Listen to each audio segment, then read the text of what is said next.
남북협력민간단체협의회, 민족화해협력 범국민협의회, 시민평화포럼 등 시민사회에서도 법안 발의에 힘을 실어주셨습니다. 일부 탈북민 단체가 5월부터 8월 5일까지 29번의 전단을 살포했습니다. 7월과 8월 살포한 12건은 단체가 어딘지 공개조차 안 합니다. 오늘 새벽에도 접경지역 어디선가 전단이 뿌려졌을지 모를 일입니다. 이제는 아무도 모르게 전단이 살포되고 있습니다. 어떤 돌발 상황이 생길지 예측조차 어렵습니다. 작용이 있으니 반작용도 있는 것입니다. 북한은 대북 전단 살포라는 작용에 오물풍선이란 반작용으로 맞대응했습니다. 저열한 행동이지만 목적은 분명합니다. 북한 스스로도 오물풍선을 대북 전단에 대한 보복이라 규정했습니다. 전단과 풍선이 오가는 사이 접경지역 주민들의 평화적 생존권은 위협받았습니다. 윤석열 집무실이 연천이면 이러겠냐? 좌담회에서 배웠던 연천 주민분의 성토입니다. 집에서 1km 이내에 군부대만 10개가 넘는다고, 전쟁이 나면 집에 포탄이라도 떨어질까 걱정이 크다고 했습니다. 접경지역 주민이 공포에 떨은데도 윤석열 정부는 수수방관 중입니다. 희미한 평화, 표현의 자유만 앵무새처럼 되풀이하며 전단 살포를 사실상 방치하고 있습니다. 9.19 군사합의를 전면 효력 정지하고 대북 확성기 방송을 재개했으며 군사분계선 근처 훈련도 다시 시작했습니다. 국토교통부에서 항공안전법 위반 소지가 있다 해도 못 들은 채 합니다. 경찰관 직무집행법으로 단속할 수 있지만 애서 외면합니다. 무시합니다. 정권의 위기를 모면하려 갈등을 조장하는 게 아닌지 의심스럽습니다. 임진각에서 행사할 때 에더블룸만 하나 띄우려 해도 군부대 사전 승인을 받아야 합니다. 그만큼 민감하게 관리하는 게 접경지역입니다. 아니, 대북전단 관리가 에더블룸보다 못한 게 말이 됩니까? 남북관계 주무부처라는 통일부는 더욱 가관입니다. 통일부는 7월 1일 이후 대북전단 살포 단체와의 간담회조차 중단해버렸습니다. 언제 할 것인지 물어도 아무 계획이 없다고만 합니다. 국회에 발의된 관련 개정안만 10수건인데도 대안 마련은 나몰라라 합니다. 지난해 9월 헌법재판소가 대북전단 금지법의 위헌 결정을 내렸지만 전단 살포에 문제가 있고 접경지역 주민의 안전을 위해서 제한이 필요하다는 점은 인정했습니다. 저는 이번 개정안에 정부가 남북 간 평화 유지를 위한 연락망을 유지하기 위해 노력할 것, 접경지역에서의 확성기 방송, 시각 매개물 게시, 전단 살포 등을 금지할 것이라는 내용을 담았습니다. 헌법재판소 결정 취지를 반영하면서도 접경지역 주민의 생명과 안정을 보장하려는 이번 개정안의 신속한 통과를 촉구하는 바입니다. 국민의 생명과 재산을 지키는 일에 만약은 있을 수 없습니다. 언제나 최선만 있을 뿐입니다.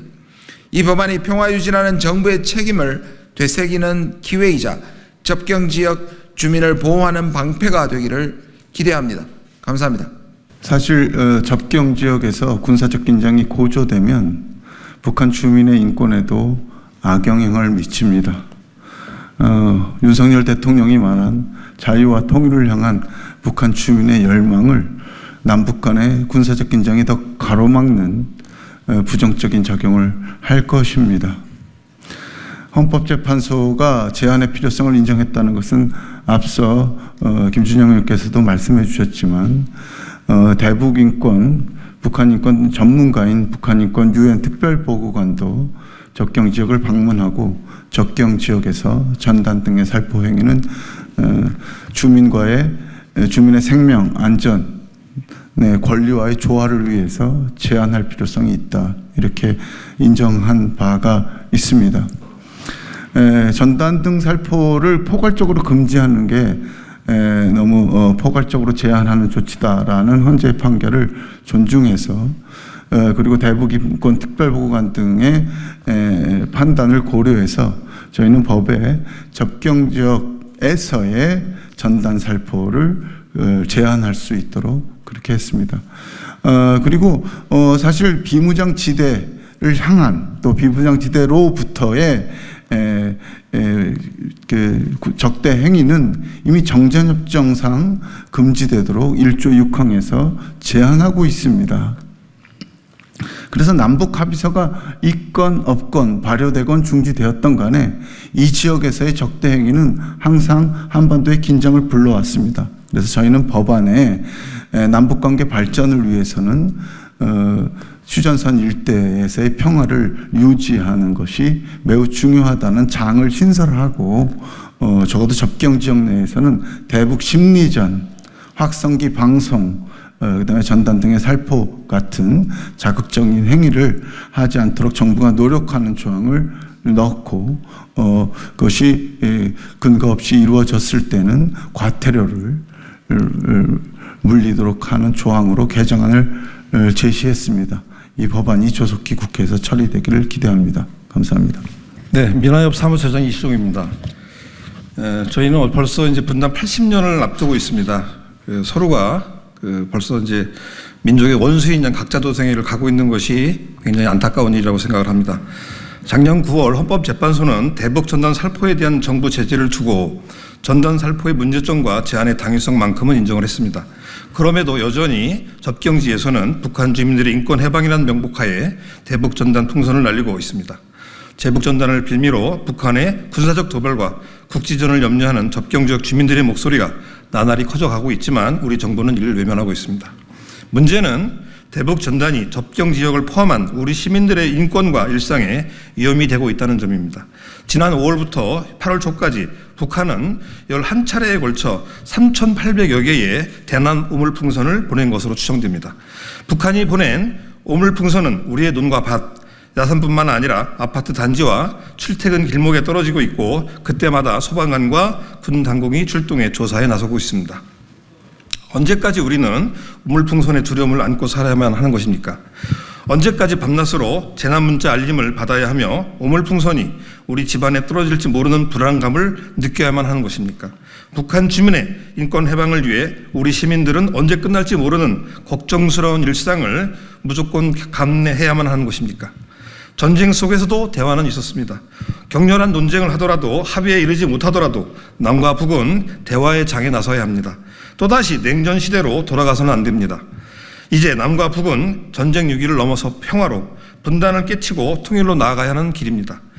한반도 전쟁 위기만큼 막고자 하는 시민사회의 염원을 담은 남북관계 발전에 관한 법률 개정안 발의가 더 이상 풍선이 남북 간 대화가 오가는 시작점이 될 수 있도록 부탁드리겠습니다. 감사합니다. 예, 안녕하십니까. 남북혁명 민간단체 협의회 이영재 부장입니다. 저희 북민협은 남북 간 평화와 신뢰에 기반하여 보편적 가치인 인도주의를 실현하고자 모인 66개 인도적 대북지원단체를 회원으로 두고 있는 협의체입니다. 오늘 남북관계 발전에 관한 법률 개정안 발의를 환영하고 조속한 개정을 촉구합니다. 북민협은 현재 접경지역에서 벌어지고 있는 남북 간 전단 및 우물풍선 살포, 확성기 방송 등 상대를 위협하는 모든 행위를 규탄하고 다시금 접경지역이 교류와 협력을 위해 드나드는 창구가 되기를 원합니다. 작년 9월 헌법재판소 위헌 결정에서 국민의 생명과 신체를 보장하고 남북 간 긴장 완화라는 국가의 책무를 달성하기 위한 것이라며 입법 목적은 정당하다고 보았습니다. 이후 일부 민간단체들은 지속적으로 대북 전단 살포에 나서고 있고 우리 정부는 이를 묵인 방조하고 있습니다. 접경 지역의 우발적 군사적 충돌과 국지전을 우려케 하는 심각한 상황입니다. 한반도 긴장 완화와 국민의 안전 등을 위한 남북 간 합의에도 불구하고 무분별하게 이루어지는 대북 전단 살포 행위는 한반도 평화를 저해하고 군사적 긴장을 고조시키는 동시에 접경 지역 주민들을 비롯한 국민의 생명과 안전을 위협하고 있습니다. 이는 표현의 자유의 한계를 벗어난 것으로 법률에 의한 규제가 반드시 필요한 부분이라고 생각합니다. 북민협은 한반도 평화 안전이 남북 주민 모두의 생명과 안전을 지키는 유일한 길이라고 생각합니다. 이를 위해서 우리 정부는 물리적, 심리적 도발과 위협을 막아 평화 조성에 앞장서야 합니다. 지금과 같은 남북 대결 구도 속에 별것 아닌 것으로 치부한 일부 누군가의 행동이 언제 어디서 우발적 군사행동으로 이어지고 다시 이 땅에 전쟁의 참혹함을 반복하지 않을지 심히 우려스럽습니다. 전쟁을 막고 평화를 염원하는 시민사회 의지가 모여 남북관계 발전에 관한 법률 개정안 발의에 이르게 되었습니다. 국회와 시민사회가 함께 힘을 모아 추진하는 이 개정안에 많은 지지와 성원을 부탁드리겠습니다. 감사합니다.